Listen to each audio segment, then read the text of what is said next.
When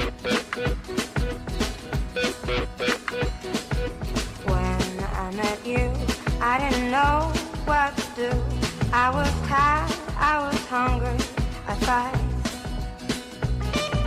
Now I'm away, I ride home every day, and I see you on the TV at night.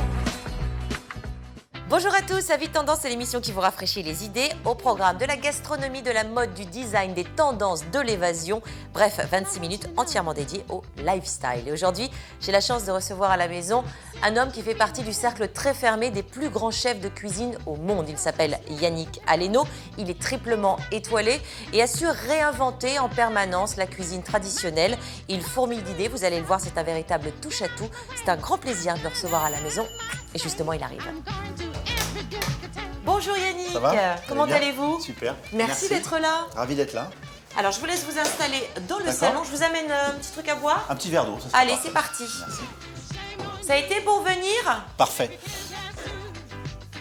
C'est central, c'est génial. Sympa la maison, hein? J'adore. Hein. Vous avez un petit peu de temps? Oui. Ça dure que 3 heures, hein, No l'émission. stress, parfait. Non, c'est une blague. Merci. Voilà, c'est moi qui vous remercie. Alors, est-ce que vous êtes prêt à me dire toute la vérité, rien que la vérité, Yannick? Je le jure. Je jure. Allez, c'est parti. Alors Yannick, on peut dire que la cuisine, c'est une histoire de famille, hein, puisque vos parents n'étaient pas étrangers au milieu de la cuisine. Racontez-nous. Mais mes parents tenaient des bistrots, Oui. avaient des gérances, donc il est vrai que j'ai toujours eu cet environnement culinaire autour de moi. Et vous avez fait vos premières expériences de cuisine à ce moment-là ou c'est venu plus tard? C'est venu plus tard, depuis l'âge de 8 ans, je veux faire ce métier. Donc, Oui. mon premier boulot était Oui. chez Manuel Martinez, j'avais 15 ans. Aurélie Louis XIII, il avait 2 étoiles au guide Michelin. Mhm. Ah oui. Et alors, entre votre premier boulot et le Meurice, j'imagine que vous êtes passé par pas mal de maisons aussi. Vous avez quelques souvenirs marquants?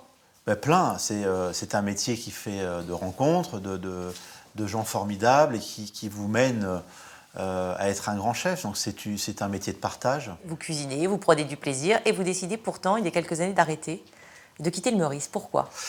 Ben, je pense qu'après 10 ans dans un palace comme ça, j'avais besoin de me ressourcer. J'avais vraiment besoin d'autre chose et j'ai commencé à réfléchir sur c'est un des premiers escaliers de ma réflexion, mais sur un pan important de notre cuisine qui est la sauce. Et je pensais que d'écrire une cuisine moderne à travers la sauce me semblait assez pertinent. Donc j'ai décidé de travailler là-dessus. C'est ce qu'on retrouve dans votre Ouais, ouvrage? C'est le plus petit livre que j'ai jamais fait. D'accord, ça Mais il est en tout sorti, cas, il sort là où il est sorti? il est sorti le 15 mai. D'accord. Donc, votre réflexion sur les sauces, vos ouvrages. Alors moi, je voudrais qu'on parle du projet, c'est Stay et Yam. Parce que vous dites que vous vous êtes arrêté pour vous concentrer et réfléchir, mais vous ne faites pas que réfléchir, vous êtes un vrai boulimique de travail. Ouais. Alors déjà, Stay, qu'est-ce que c'est? Le Stay, c'est le reflet d'un restaurant contemporain. C'est un restaurant qui est vraiment axé sur le voyage. Le premier restaurant, on l'a ouvert à Dubaï. Et en fait, Stay, j'ai écrit un peu, j'étais jeune quarantenaire à l'époque, et je voulais symboliser ou trouver le restaurant idéal pour moi. Et alors le Yam, qu'est-ce que c'est? Alors le Yam, c'est un magazine que j'édite. Oui. Et je l'édite pourquoi? Parce qu'un jour, j'ai eu un gamin qui est venu voir dans mon bureau, et je lui ai dit, mais pourquoi ça se fait que tu ne m'as pas acheté mon dernier livre? Un peu provocateur. Il me dit, mais chef, j'ai pas les moyens.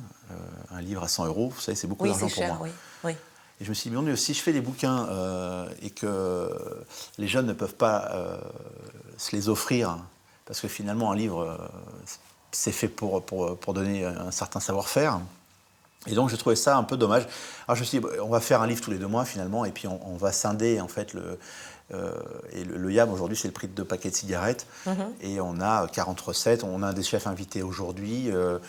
Celui actuel est fait avec Magnus Nilsson, le grand chef scandinave. Et donc, on va aussi vers d'autres cuisines comme ça. Et ce qui est important, c'est l'échange. Oui. Donc, on en parlait aussi, le terroir parisien. Ce sont 2 restaurants que vous avez ouverts à Paris. Oui. Que vous vouliez cool, abordable, là encore, avec une recherche autour du produit. Alors, le terroir parisien, ça a été autre chose à l'époque où je me cherchais. Et je cherchais surtout à savoir ce que je représentais.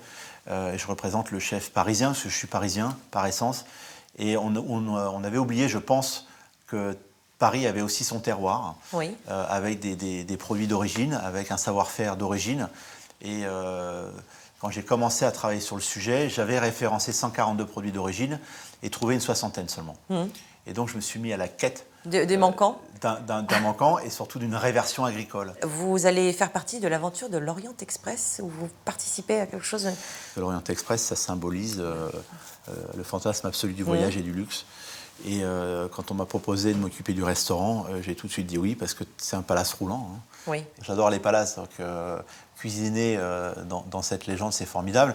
La cuisine fait 12 mètres carrés, donc j'ai jamais eu de cuisine aussi petite. Ah oui. C'était un challenge. Oui. Alors, est-ce que vous connaissez le Touquet? Le Touquet, Dit le Touquet Paris-Plage. Paris-Plage. Voilà. J'ai fait un concours que j'ai gagné. Vous avez fait un concours. Un superbe concours de cuisine. Eh bien, je vais vous emmener à la découverte de 3 lieux différents où on peut manger et dormir, des lieux surprenants. Regardez. Le Touquet, c'est la plage de la capitale, à 2 heures de Paris. Surnommée la perle de la Côte d'Opale, la ville nous charme avec ses villas anglo-normandes et son sable fin. Première adresse où poser ses valises, le Westminster. Dominé par le phare de la Canche, c'est l'hôtel emblématique de la station. L'histoire du Westminster est très riche. On dit bien souvent d'ailleurs qu'il était réservé pour les maîtresses. De nombreuses personnalités que vous avez dû voir dans notre galerie de photos sont descendues pendant des années et ont fait la renommée de cet hôtel. Alors toute la décoration est restée intégrale aux années 30. Nous faisons une rénovation notamment de nos chambres ou des salons dans le style qui ne va pas trop déplaire à la clientèle et garder cette âme 1930. Nous avons beaucoup de meubles de style Leleu que nous gardons. Nous avons tous ces lustres que vous avez dû voir qui datent de 1924, que nous gardons aussi. Pareil pour l'ascenseur qui est mythique, avec vraiment une ferronnerie frappée, qui est quelque chose de très joli. Le mobilier comme le revêtement de tissu mural ou autre, on va toujours chercher un style identique un peu aux années 30. Et pour une halte gourmande, c'est la cuisine étoilée du pavillon. Je travaille sans carte, c'est-à-dire que j'ai une carte journalière selon les arrivages, selon les produits. On travaille que les produits de saison, puisqu'on travaille que du frais. Et puis voilà, il y a une idée qui germe, et puis on essaie de la mettre en place dans la cuisine avant de la transmettre dans l'assiette. Le plat que nous avons mis en place ce matin, c'était l'asperge. On est en pleine saison de l'asperge. Et puis l'asperge, tout le monde dit qu'il y a un côté fade, un côté... alors que c'est faux, l'asperge a du goût. Et puis nous, justement, on la relève avec un poisson fumé qui est le haddock, qui est fait chez un ami à Boulogne-sur-Mer et qui se marie parfaitement avec l'asperge. Une petite salade d'herbe, un peu d'oseille sauvage pour l'acidité. Et on peut avoir un plat simple mais remarquable.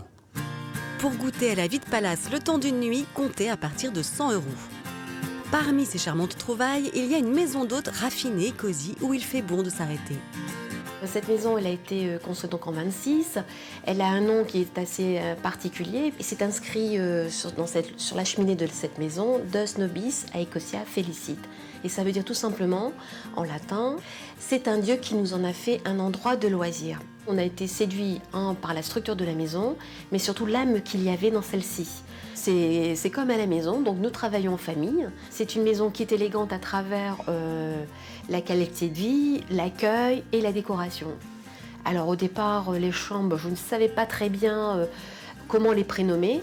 Et comme je suis très sensible au monde de la mode, Mademoiselle pour un petit clin d'œil à Gabriel, un Majorelle pour un clin d'œil à Monsieur Saint-Laurent, Ralph, la chambre pour Monsieur Ralph Lauren, Hélène de Rochas, donc la chambre on l'a appelée Rochas, et la décoration a été faite en fonction de la thématique de chaque marque, c'est-à-dire à travers les couleurs, à travers bien sûr les meubles, mais également les matériaux, les tissus. Je voulais quelque chose qui soit un mélange d'art déco mais avec ma personnalité. Pendant 1 an de réflexion, 1 an et demi de travaux, nous avons pu acquérir différents objets, tableaux, et puis travailler surtout sur la décoration. Dans ce havre de paix, à 2 pas de la mer, c'est le chant des oiseaux qui vous réveillera et la nuitée vous coûtera 110 €. Coup de cœur pour un lieu très insolite, la Grenouillère, cachée dans le village La Madeleine sous Montreuil. Ça risque de vous surprendre. Je travaille avec Patrick Bouchin, qui est un grand architecte avec une grosse notion humaniste.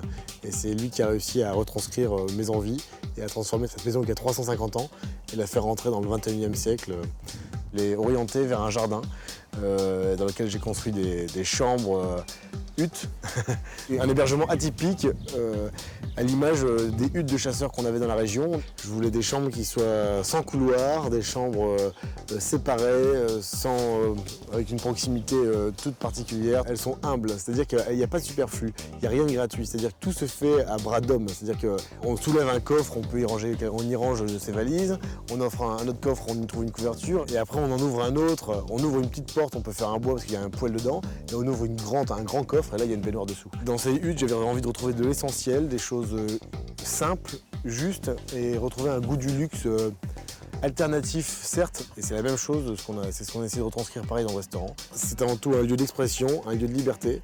C'est l'endroit où je m'exprime avec mes équipes. Et donc voilà, donc on a voulu un restaurant voilà, très, très pur, de fer, de métal et de cuir. Je fais une cuisine qui est personnelle, je fais une cuisine d'auteur qui est intégrée dans un territoire qui évidemment par ce territoire respecte une saison, respecte ce que la terre nous donne. J'ai des recettes de mon arrière-grand-mère avec lesquelles on faisait avec les fleurs de pissenlit une confiture. Donc là, j'utilise le pissenlit sur un chocolat un peu amer pour amener un côté mielé au chocolat et au dessert. Et après, il y a le colza. Dans le colza, l'huile de colza, on en a fait un poisson avec des asperges, des cabillaud. Et voilà, c'est un plat qui explose de couleurs, d'énergie, de soleil et des toutes premières fleurs de printemps. Pour un instant de liberté et de gourmandise, osez partir à l'aventure à partir de 215 €. En conclusion, pour roucouler, le Touquet, c'est le bouquet.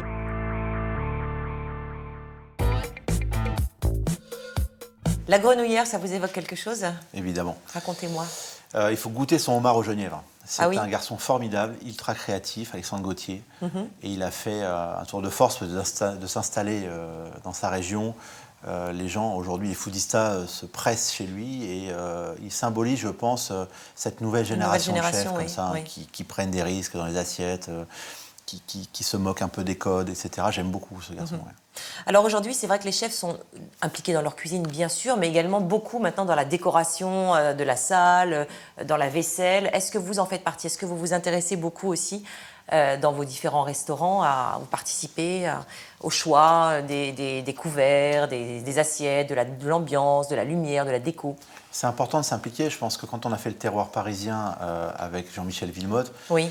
on a une chance folle de pouvoir s'installer et de s'asseoir avec des gens aussi talentueux que ça et qui trouvent tout de suite des équipes, comme nous on peut trouver un équilibre dans une assiette. Oui. Et je pense qu'aujourd'hui ça va de pair. C'est une harmonie en fait entre ce qu'il y a dans l'assiette et l'assiette en elle-même. Je crois qu'il n'y a plus de lieux qui naissent sans Oui. intelligence comme ça commune. Et ça vous intéresse, la déco plus largement? Alors j'adore les magazines de déco. Oui. C'est vrai alors moi la déco c'est Laurence qui s'en occupe à la maison. Je préfère la laisser faire parce qu'elle est artiste, elle est sculpteur, donc c'est vrai qu'elle a aussi cette sensibilité au beau et à l'équilibre. Et donc, Mais il y a une période que vous aimez? L'ultra moderne ou alors moi, les j'aime 50? l'art moderne, ouais. Oui. Le figuratif également. Enfin, je suis un peu ouvert à tout finalement. D'accord.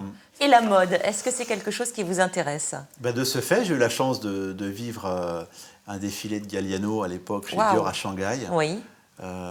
Ouais, j'aime bien. Vous pouvez aller faire du shopping pour vous habiller ou c'est quelque chose qui Oui, vous... ouais, je peux. Oui. Bien sûr, ouais. Il y a des marques ou des créateurs que vous aimez particulièrement? L'Europiana, il y a des belles choses. Hein, j'adore. C'est vrai que si j'avais été une fille, j'aurais une collection de chaussures formidable.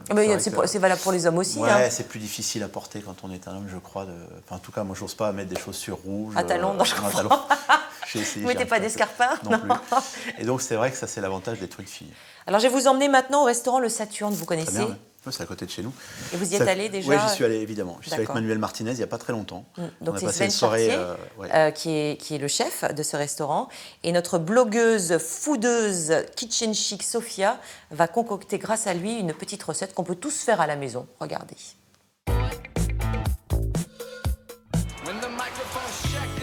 Salut à tous, alors mon défi du jour c'est de venir à la rencontre d'un grand chef et de réaliser une recette surprise. Alors pour ça on vient à la rencontre d'un jeune chef, un des plus prometteurs de sa génération.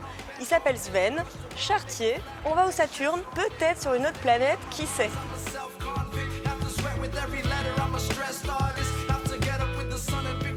Bonjour. Salut Sophia. Ça va Sven? Bien et toi? Salut Ewen. Bonjour. Comment allez-vous? Très bien. Merci de nous accueillir au Saturne. Vous avez ouvert cette adresse il y a quelques années. Il y a 3 ans et demi, ouais. Un petit peu plus.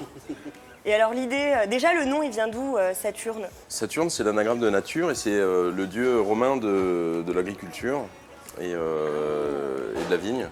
D'accord. L'idée, c'est de... Ça, c'est une question à laquelle je ne peux pas répondre jamais et qu'il ne faut pas me poser. C'est donner à boire et à manger aux gens. Ah, d'accord. Tout simplement. Donc vous, la particularité du restaurant, c'est que c'est autant la table que les vins. Il y a une sublime cave à vin derrière nous. On travaille uniquement sur ce qu'on appelle des vins nature. On travaille avec des gens, petits vignerons, récoltants, qui travaillent selon les principes de l'agriculture bio et biodynamie. Et alors Sven, tu nous proposes une recette surprise. Je te le dis maintenant? Oui. On va faire une bonite crue servie avec une autre tomate, des oignons qu'on va préparer un peu différemment et du basilic. Donc est-ce que je vais travailler un petit peu? Ben, je t'en prie, j'espère. On y va? On y va. Suivez-nous, bien sûr. Oh, pardon. Je vais faire un petit croche-patte. Saturne ou Saturne? Excellent. Alors, côté produit, qu'est-ce que tu as trouvé d'un peu sympa pour cette recette? On a déjà des belles tomates. Comment ça s'appelle, ces tomates? Merinda. Merinda. Ouais. Salut, Merinda. On a des petites tomates cerises aussi qui sont très bonnes. Je peux goûter? Bien sûr. On a des oignons blancs, des oignons doux de Florence. Alors voilà le filet de bonite, d'où le nom de la recette.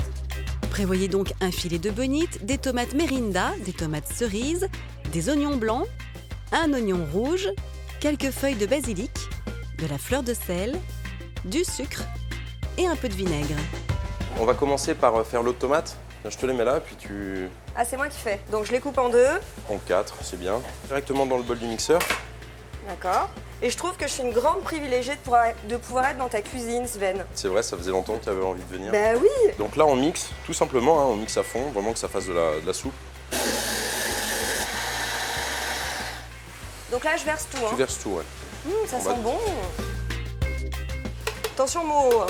Toi, tu cuisines sans t'habiller. Pour les amis, oui. Vous avez entendu ça?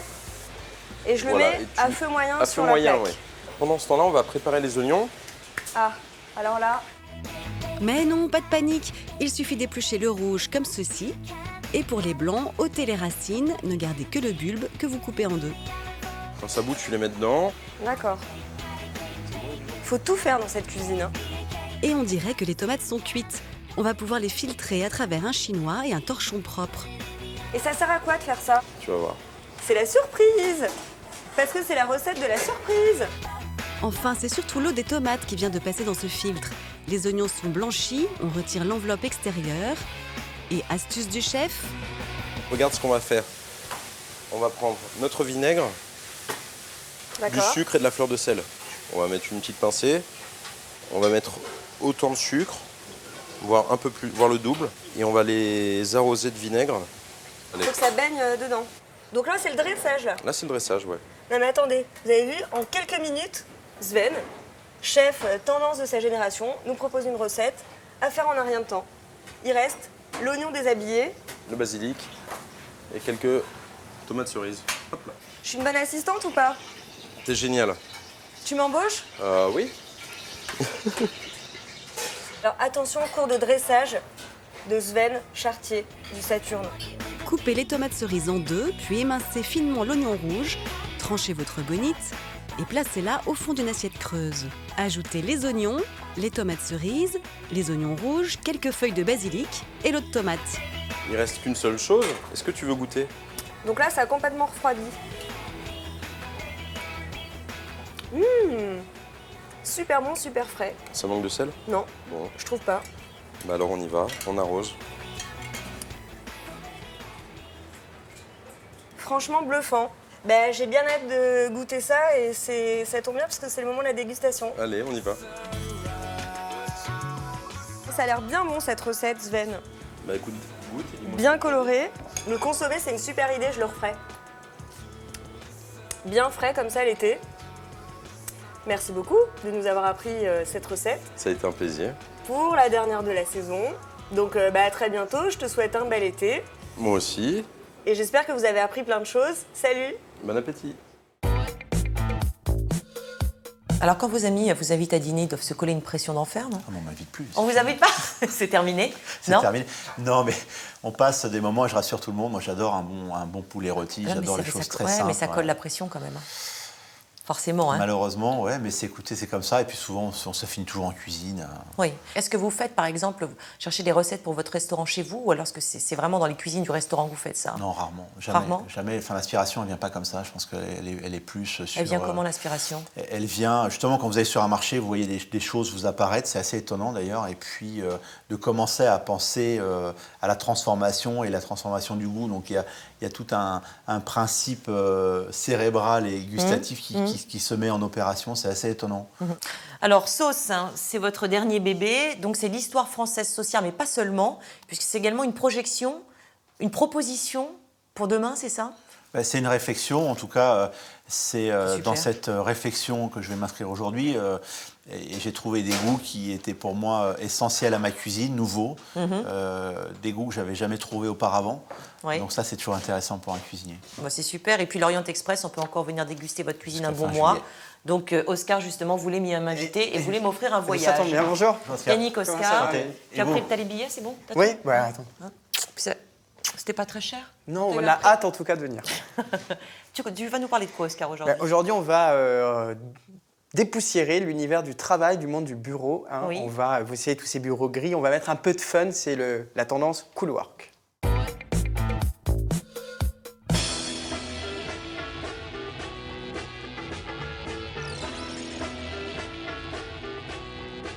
Et non, je ne suis pas au café, mais bel et bien en train de travailler dans un vrai bureau. L'espace de travail a beaucoup évolué. Fini les décors austères, tristes et impersonnels. Aujourd'hui, la tendance est à la convivialité et au cool working. Et pour vous, je vais faire une pause. Je vous amène à découvrir ce nouveau lieu atypique. C'est ici, dans le 19e arrondissement de Paris, qu'est fondée en 2012 la Mutinerie. On peut y travailler dans des espaces originaux et agréables, entourés de start-up, de développeurs, d'artistes et de bien d'autres corps de métier. Nous avons rendez-vous avec son cofondateur, Antoine. Bonjour, ça va bien? Ça va et toi? Écoute, je vais m'installer à côté de toi parce que c'est très convivial ici. On a l'impression d'être au café, à la maison avec des potes. On est vraiment dans un bureau? On est vraiment dans un bureau, donc là on est dans la partie la moins bureau du bureau, dans la partie café du bureau, mais effectivement c'est un bureau partagé où se retrouvent des startups, des freelances et des artistes pour bosser. Donc. Ici on est loin du bureau impersonnel, très corporate, il y a une très belle ambiance déco. Est-ce que c'est une vraie tendance dans l'univers du travail justement? Sans doute, en tout cas c'était notre choix, on voulait justement avoir un lieu qui casse un peu les codes, puisque c'est ce qu'on essaye de faire aussi dans notre manière de travailler, donc si possible avoir aussi un environnement visuel qui pousse justement à détourner les usages, à essayer des nouvelles choses. Au-delà du travail, est-ce qu'il y a des activités qui sont organisées entre les gens qui travaillent ici? Il y a un club de foot qui a été monté, il y a un club de cinéma qui a été monté, il y a un club de méditation qui a été monté, il y a un club de running. Donc toutes ces activités ont été en fait des initiatives de personnes qui bossent ici, qui ont dit aux autres « viens, on va faire ça ». Petit salon pour le chill de fin de journée quand on est fatigué. Et même pour travailler. Ouais, voilà, il y a toujours des gens ici en fait. Hein, Écoutez, moi je vais venir m'installer dans vos bureaux. Hein. Bah viens. Bon, Antoine, je sais que tu as du boulot, donc je te laisse retourner à ton travail. Merci beaucoup, à bientôt, au revoir. Ciao. Bon, il faut savoir qu'on passe en moyenne plus de 1700 heures à travailler au bureau, donc autant le faire de manière cool. Il y a énormément de projets ici. Tous les jours, tu rencontres vraiment de nouvelles personnes à chaque fois. Donc ça t'embête pas de te lever le matin pour venir au bureau? Pas du tout. C'est avec grand plaisir de me lever tous les jours et d'aller au travail avec le sourire. Ça bosse dur? Oui, jusqu'à il y a une seconde. Alors est-ce que travailler dans un univers particulier comme celui-là, ça favorise le travail ou au contraire pas du tout? Ça dépend qui en a en face de nous, en fait. Ceux-là, c'est plus difficile de travailler avec eux en face. Mais la plupart du temps, c'est plutôt sur cette table, c'est plutôt silencieux. Voilà, ça dépend de son nom. J'ai testé que 2 espaces de coworking. Celui-ci est plus déco, plus avec des espaces différents, plus de diversité aussi, c'est ça qui est sympa dans les gens qui bossent ici. Bon travail. Merci. Vous l'avez vu, vous l'avez compris, les lieux de travail se sont décomplexés et sont même devenus de véritables lieux de vie où il fait bon vivre. D'ailleurs, les entreprises l'ont bien compris puisqu'elles redoublent de créativité et d'ingéniosité pour créer des lieux déco atypiques où chacun peut se réaliser.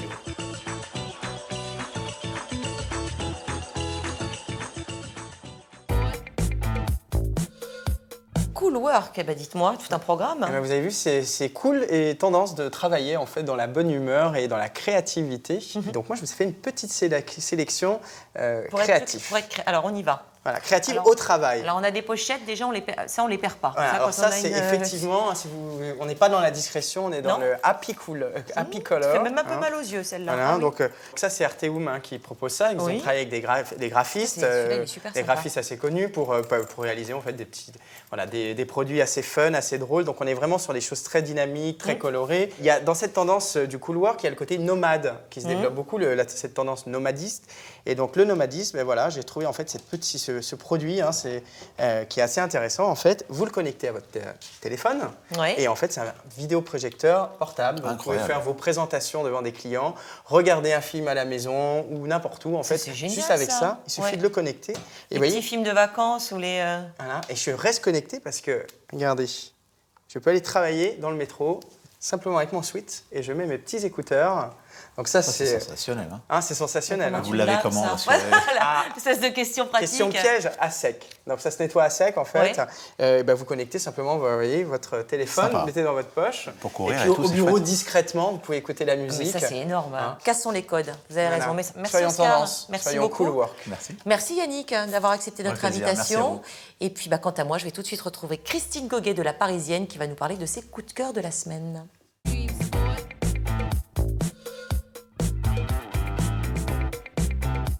Bonjour Christine. Bonjour Sandrine. Comment ça va? Bien et vous? Vous êtes belle tout en blanc comme ça, c'est l'été? Oui, c'est l'été.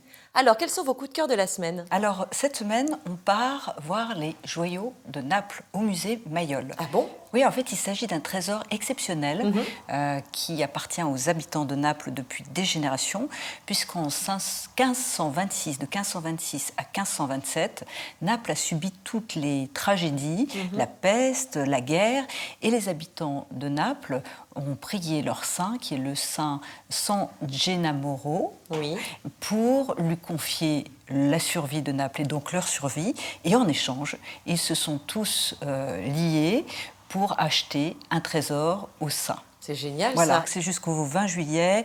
Il y a la mitre du saint, il y a des émeraudes magnifiques. Enfin, c'est extraordinaire. Bon, un autre coup de cœur peut-être. Alors là, on voyage encore en Italie. Oui. Alors c'est dans un tout autre registre. On part à l'opéra à Bastille voir la Traviata, enfin plutôt écouter la Traviata, puisque c'est un des grands rôles du répertoire. C'est le rôle le plus romantique avec Rigoletto, ça a été chanté par la Callas, c'est évidemment sublime. C'est du 8 septembre au 12 octobre. Je demande à tout le monde de réserver maintenant, parce qu'évidemment c'est complet, archi complet. Et donc c'est mise en scène par Benoît Jacot, et la Violetta, c'est Hermonella Jao, qui est une soprano albanaise très en vue. Voilà. Merci beaucoup Christine pour vos petits coups de cœur de la semaine. On se retrouve la semaine prochaine, j'imagine, avec encore tout un tas de choses. Avec plaisir, Sandrine. Et puis quant à moi, je vous propose de découvrir mon agenda de la semaine, histoire de ne rien louper. Envie de sortir des sentiers battus? Voici donc un agenda aux petits oignons. On commence avec une expo à fleur de peau, tatoueur tatoué, qui propose une approche inédite de cette pratique ancestrale. 300 œuvres historiques et contemporaines provenant du monde entier sont exposées. Le tatouage est une culture à découvrir jusqu'au 18 octobre au musée du Quai Branly à Paris. Une petite escapade dans le sud, ça vous dit? Le musée Soulage vient d'ouvrir ses portes à Rodez. Pour sa première expo, plus de 500 œuvres et documents sont réunis pour une rétrospective incroyable. Pour appréhender l'univers de ce peintre, grande figure de l'abstraction, rendez-vous jusqu'au 5 octobre au musée Soulage à Rodez. Une pause gourmande avec le Cap Breton. Cette crêperie nouvelle génération fait partie des meilleures de Paris. Ambiance, tendance et moderne, vous pourrez y déguster galettes et crêpes faites maison et composées de produits de haute qualité. Pour les pressés, on peut même se faire livrer, et si vous souhaitez partager le plaisir à la maison, il y a une épicerie avec des gourmandises bretonnes. On termine cette sélection lifestyle avec un ouvrage paru aux éditions de La Martinière. Alexandre Gauthier, jeune chef étoilé dont tout le monde parle, nous propose de passer un moment à la Grenouillère, lieu de gastronomie et d'évasion. Les photos magnifient les plats et l'ambiance, l'écriture est graphique et le style épuré pour découvrir l'univers créatif du chef, un livre étonnant par un cuisinier détonnant. Et bien voilà, Vite Tendance, c'est déjà terminé, mais rassurez-vous, on se retrouve dès la semaine prochaine avec un nouvel invité. Bien sûr, nous parlerons art de vivre. En attendant, portez-vous bien. Je vous embrasse, à très vite. Bye. Everybody's gotta live. I think you know the reason why.